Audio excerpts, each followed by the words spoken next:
இப்போ எல்லா செலவுக்குமே ஹஸ்பண்ட் கிட்ட தான் நம்ம காசு கேட்க வேண்டிய நிலையே இருக்கும். ஒரு 100 ரூபா கொடுங்க, ஒரு காய்கறி வாங்கினாலும் எது வாங்கினாலும் அதுக்காச்சும் நம்ம கை நீட்டாம நம்மளே ஏதாவது பண்ணணும். இப்போ ஒவ்வொருத்தருக்கும் ஒவ்வொரு திறமை இருக்குமா, அவங்களுக்குள்ள ஒளிஞ்சிட்டு இருக்கும். இப்போ நமக்கு எப்படி வந்து மசாலா நம்ம நல்லா சமைப்போம், இந்த மசாலாவை நம்மளும் நல்லா சாப்பிட்டுட்டு அதை விற்று நம்ம காசாக்கலாம்னு யோசிச்சோம்னா அவங்களுக்கு ஏதாவது ஒரு திறமை இருக்கும். அதில் அந்த அந்த பண்ணுற வியாபாரன்றது மற்றவங்க உடலை கெடுக்காததாக இருக்கணும். அதனால நம்மளும் சந்தோஷமா இருக்கணும், அவங்களால ஆரோக்கியமா இருக்கணும். அந்த மாதிரி ஏதாவது ஒரு விஷயம் பண்ணலாம்.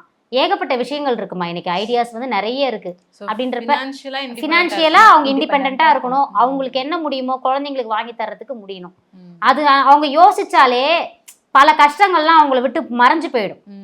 தேவையில்லாத யோசனைகள் எதுவும் பண்ண மாட்டாங்க. அதை நம்ம எப்பவுமே பிஸியா இருந்து பாருங்களேன், நமக்கு தேவையில்லாத சிந்தனைகள்லாம் எதுவுமே வராது. நம்ம வந்து நேர் வழியில் அப்படியே போயிட்டே இருக்கலாம். நம்ம அந்த மாதிரி இருக்கிறதுக்காகவும் கண்டிப்பா அவங்க ஒரு 10 ரூபா நமக்கு சம்பாதிக்கணும் அப்படின்னு இருக்கணும். அதுதான் நான் சொல்றது. VVD 80 years of legacy in consumer goods.